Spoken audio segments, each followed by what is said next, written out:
नमस्ते दोस्तों, आपका स्वागत है। मैं हूं वीरेंद्र व्यास और आप देख रहे हैं इंडिया का number one digital jewellery media gold price today news. और हमारे साथ आज हैं मोतीलाल ओसवाल के जूनियर एनालिस्ट मानव मोदी जी। मानव भाई नमस्ते, स्वागत है। मानव जी से हम चर्चा करेंगे सोने की, चांदी की और आगे क्या कुछ रहने वाला है। मानव भाई कैसे देख रहे हैं अभी गोल्ड को, कैसे देख रहे हैं पर्टिकुलर इन पर्टिकुलर? जी शुक्रिया पहले तो वीरेंद्र जी रिपोर्ट्स कवर करने के लिए और मुझे यहाँ बुलाने के लिए। अगर आप गोल्ड की बात करेंगे बिल्कुल हमने रिसेंटली एक बाइट भी शेयर किया था जहाँ पे 2019 से एक रैली हमने जो शुरुआत की थी 30,000 से अब हम 1 लाख के पार आए हैं। तो हर जगह पे 2019 से हमारी कंसिस्टेंटली वही बायो एंड डिप्स की स्ट्रैटेजी रही है, बुलिश स्ट्रैटेजी रही है। 1 लाख तक वो रिपोर्ट का कवरेज रहा है। रिसेंट रिलीज में हमने 1,06,000 और 1,02,000 के दो टारगेट्स दिए थे।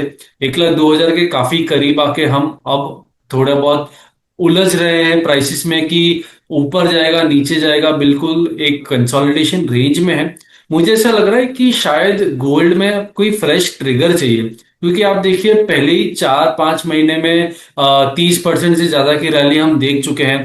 कहीं कोई रीजंस थे नहीं थे, प्रेसिडेंट ट्रम्प के रिस्क प्रीमियम की वोलेटिलिटी थी, लेकिन अब वो ट्रिगर्स मार्केट ढूंढ रहा है कहीं ना कहीं कि अब यहां से क्या नया होगा। या तो रेट कट हो जाए, या तो ग्रोथ एकदम ही खराब हो जाए, या प्रेसिडेंट ट्रम्प की तरफ से कोई फैक्टर आ जाए। तो कोई एक नया ट्रिगर चाहिए मेरे ख्याल से मार्केट को फ्रेश रैली के लिए। नहीं तो एक ब्रॉड रेंज मेरे ख्याल से सोने में रहेगी। क्या रेंज रहेगी ब्रॉड? मेरे ख्याल से नीचे में 96,000 एक अच्छा सपोर्ट है इमीडिएट बेसिस पर अगर देखा, और ऊपर में 99,500 एक अच्छा रेजिस्टेंस है। इधर साइड अगर ब्रेक होता है 96 अगर निकल जाता है तो नीचे में 94 and 93,000 will be the next zone. और ऊपर में अगर 99 निकल जाता है तो जो ऑल टाइम हाई थे वो शायद एक बार टेस्ट हो जाए। और इंटरनेशनल मार्केट में?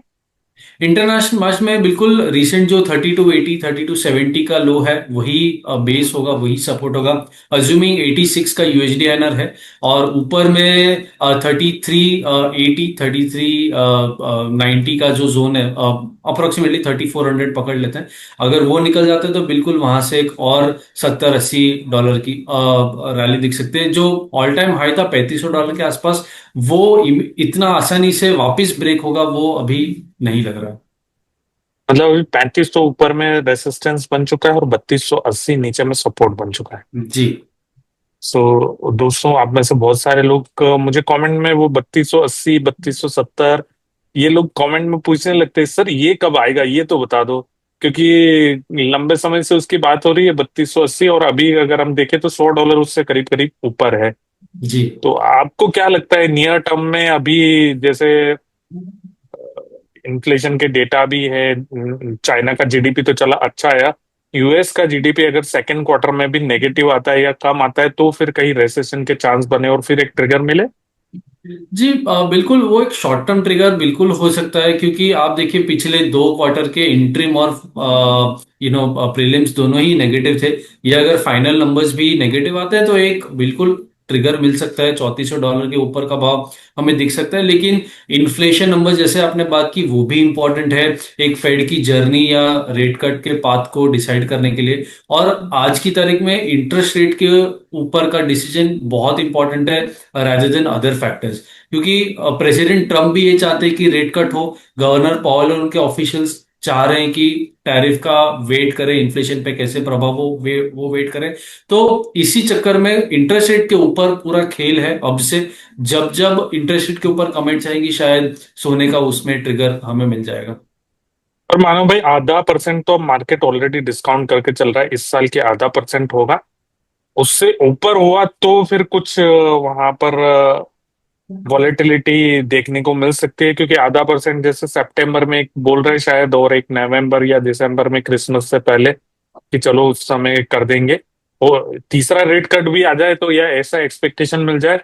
पावेल जो है अभी मुंह उस तरह से खोल नहीं रहे कि हम कितना करेंगे, डेटा आने दो, डेटा आने दो, डेटा आने दो, वैसा चल रहा है। तो क्या आपको लगता है कि वो दो कट ऑलरेडी डिस्काउंट कर चुका है मार्केट, और तीसरा या चौथा कट, यानी तीसरा चौथा से मेरा अर्थ है आधा परसेंट और 1% की डोनाल्ड ट्रंप लगातार बात भी कर रहे हैं कि 1% कट करे, 1% कट जी हो।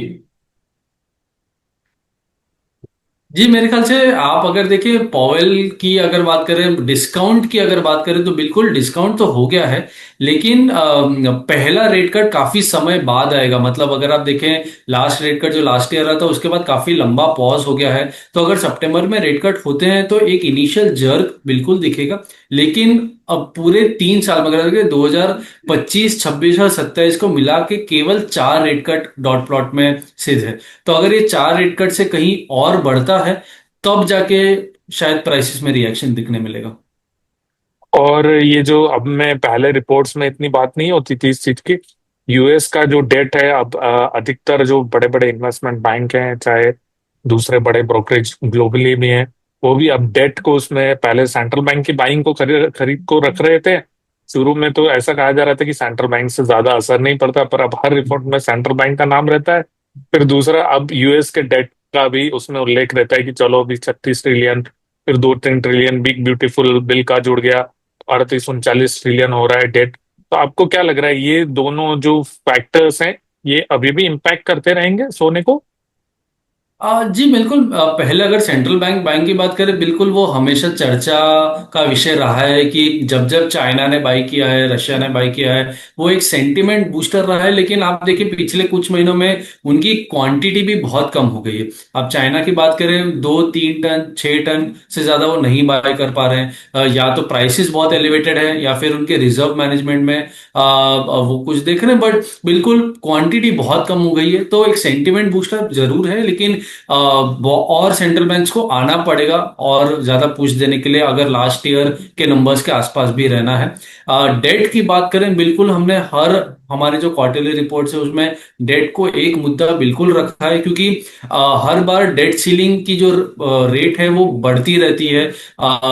कभी 34 ट्रिलियन, कभी 35 ट्रिलियन, कभी 36 ट्रिलियन, तो ये सीलिंग बढ़ते रह रही है। लेकिन कहीं ना कहीं ये बबल बनता जा रहा है, और ये प्रेसिडेंट ट्रम्प को भी पता है। इसलिए उनकी जो डेफिसिट कम करने की युक्ति हो, या फिर टैरिफ के जरिए रेवेन्यू बढ़ाने की युक्ति हो, सारी चीजें उसी के डायरेक्शन में है कि कहीं ना कहीं डेट अगर कम हो तो इंटरेस्ट रेट भी, क्योंकि अगर आप देखें ऊपर है। जी मानव भाई, और चांदी को कैसे देख रहे हैं आप? जी बिल्कुल, चांदी मेरे ख्याल से कॉन्फिडेंस ज्यादा है सोने के कंपेरिटिव में। अगर आप देखेंगे चांदी में बहुत अच्छी रैली आई है और बहुत तेजी से आई है। हम अगेन हमने जैसे गोल्ड में एक बाइट निकाला है 30,000 से 1 लाख का, वैसे ही सिल्वर में भी रिसेंटली एक बाइट निकाला है, जहां पे लास्ट ईयर 2024 के शुरुआत से हमने 1 लाख की बात शुरू की थी। I think one of the first जहां पे हमने 1 लाख का रिपोर्ट भी रिलीज किया था, जहां पे हम यही कह रहे थे कि 1 लाख, फिर 1,11,000, 1,15,000 और 1,25,000 तक के टारगेट्स के रिपोर्ट्स हैं। तो आज 1,15,000 तक की जो जर्नी है वो तय हो चुकी है। मुझे लग रहा है यहाँ पे थोड़ा एक पॉज लेना चाहिए, क्योंकि गोल्ड सिल्वर रेशियो भी थोड़ा वापस नीचे से रिवर्स हो रहा है, डॉलर इंडेक्स थोड़ी ऊपर की तरफ जा रहा है, बेस मेटल्स में ज्यादा मूवमेंट नहीं आ रही है। हालांकि आप देखें कॉपर जिंक बहुत ही स्टेडी है। तो ये सारे मुद्दों की वजह से शायद थोड़ा एक लैक लस्टर मूवमेंट हो सकता है। बहुत ही शॉर्ट टर्म की बात कर रहा हूं मैं। एक सेंटिमेंट पुश जो है वो ईटीपीज और ईटीएफ्स का है। अगर ये फ्लो कंटिन्यू रहते हैं तो बहुत ज्यादा गिरावट नहीं होगी। प्रॉफिट बुकिंग के नाम पे जो करेक्शन आता है वो आके मे बी आप देख लीजिए 1,08,000 के आसपास तक भाव शायद आ सकते हैं शॉर्ट टर्म में, और वहां से फिर से एक बार बाइंग बन सकती है। ऊपर में कितना? ऊपर में 1,15,000 जो रिसेंट हाई बने हैं वो अगर वापस से निकल जाते हैं तो इमीडिएट बेसिस पे 1,17,000, 1,18,000 के टारगेट तय हो सकते हैं। अगर वो भी निकल जाते हैं तो बिल्कुल 1,25,000 तक की भी तैयारी है। तो कुल मिला के डोनाल्ड ट्रम्प ने आपका काम बढ़ा दिया है। पहले एक दो रिपोर्ट साल भर में निकाली और अपना काम छुट्टी पे, पर अभी जो है हर 1.5-1.5 महीने में, 1-1 महीने में निकालनी पड़ रही है, नहीं? जी बिल्कुल। डोनाल्ड ट्रम्प कमोडिटी मार्केट और सबको बहुत बिजी रख रहे हैं। चलो बढ़िया है। थैंक यू सो मच मानव भाई। जाते जाते कोई डिस्क्लेमर देना चाहेंगे? जी बिल्कुल, जो भी हमने बात की है वो आप कृपया स्टॉप लॉस लगा के ही काम कीजिए। आप ट्रेड लेंगे तो अपने फाइनेंशियल एडवाइजर से सलाह लेके ही निवेश कीजिएगा। दोस्तों, जैसे मानव जी बोल रहे हैं कि ये वीडियो जो हम बनाया है आप लोगों के लिए, ये सिर्फ जानकारी के पर्पज से बनाया है, और अगर आप कोई सोने चांदी की खरीद बिक्री करते हैं तो अपने वित्तीय सलाहकार की राय से ही काम करिएगा। थैंक यू सो मच मानव भाई, अपना कीमती समय देने के लिए हमें। बहुत बहुत शुक्रिया।